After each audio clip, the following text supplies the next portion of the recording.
ഉത്രാട ദിനത്തിൽ ഗുരുവായൂരപ്പന് ഭക്തിസാന്ദ്രമായ അന്തരീക്ഷത്തിൽ കാഴ്ചക്കുല സമർപ്പണം നടന്നു. രാവിലെ മണികണ്ഠനാൽത്തറയിൽ നടന്ന വിശേഷാൽ ശിവേലിക്ക് ശേഷമാണ് പരമ്പരാഗത ചടങ്ങുകളോടുള്ള കാഴ്ചക്കുല സമർപ്പണം ആരംഭിച്ചത്.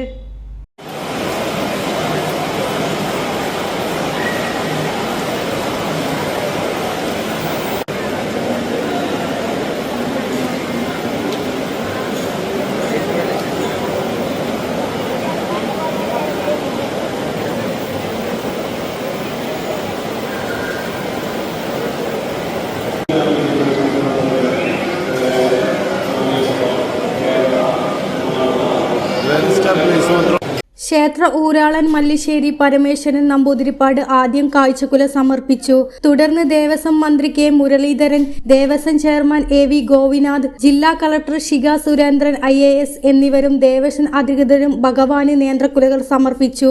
ഔദ്യോഗിക ചടങ്ങുകൾക്ക് ശേഷം നൂറുകണക്കിന് ഭക്തരാണ് മണിക്കൂറോളം വരി നിന്ന് ഗുരുവായൂരപ്പന് കാഴ്ചക്കുലകൾ സമർപ്പിച്ചത്. ഓണത്തോടനുബന്ധിച്ച് ഭക്തജനത്തിരക്ക് പ്രമാണിച്ച് ദർശന സമയം 1 മണിക്കൂർ വർദ്ധിപ്പിച്ചിട്ടുണ്ട്. ഉത്രാടം മുതൽ ചതയം വരെ രാവിലെ 6 മണി മുതൽ ഉച്ചയ്ക്ക് 2 മണി വരെ സ്പെഷ്യൽ ദർശനങ്ങൾ നിയന്ത്രിച്ചിട്ടുണ്ട്. ഉച്ചയ്ക്ക് ശേഷം 3:30 ക്ഷേത്രനട വീണ്ടും തുറക്കും. പൊതുവരി നിൽക്കുന്ന ഭക്തർക്കായിരിക്കും ദർശനത്തിന് മുൻഗണന.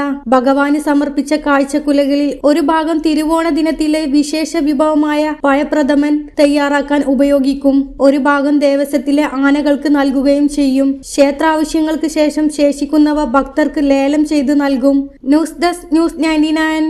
എല്ലാ പ്രിയപ്പെട്ടവർക്കും ബ്രൈഡൽ ക്രാഫ്റ്റിന്റെ ഓണാശംസകൾ. Bridal craft, the wedding mall, Pan Bazar, Tirur.